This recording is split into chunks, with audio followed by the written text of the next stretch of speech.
অবিশ্বাস্য হলেও সত্যি, ২১টা হাতি ১২ ঘন্টা ধরে এক নাগাড়ে চলার পর একটা লোকের ২৯টি ক্রিয়ায় অংশগ্রহণ করতে আসে।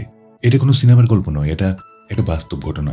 লরেন্স অ্যান্থনি, দ্য এলিফ্যান্ট হুইসপারার, উনি ২১টা বন্য হাতিকে মৃত্যুর হাত থেকে বাঁচান, যাদের মৃত্যুর উপর পুরস্কার ঘোষণা করা হয়েছিল। তাদের রেস্কিউ করে তিনি নিরাপদে থাকার ব্যবস্থা করে দেন তার এলিফ্যান্ট রিজার্ভে। কিন্তু এই বন্য হাতিদের সাথে বন্ধুত্ব করা এতটাও সহজ ছিল না। কিন্তু তারপরেও অ্যান্থনি চেষ্টা চালিয়ে যায়। তার নিরলস প্রচেষ্টা একদিন সুফল আনে, হয়ে যায় ওদের মধ্যে গভীর বন্ধুত্ব। হঠাৎ একদিন অ্যান্থনি হৃদরোগে আক্রান্ত হয়ে মৃত্যুবরণ করে। তারপরই ঘটে যায় এক অবিশ্বাস্য ঘটনা, যেটা বিজ্ঞানও হয়তো কোনোদিন এক্সপ্লেন করতে পারবে না। এই ২১টা হাতি ১২ ঘন্টা ধরে পুরো রাতভর হেঁটে অ্যান্থনির বাড়িতে আসে, শ্রদ্ধার সহিত তাকে শেষ বিদায় জানাতে। না তাদেরকে এই খবরটা কেউ দিয়েছিল, না তারা অ্যান্থনির বাড়ি কোথায় সেটা জানতো।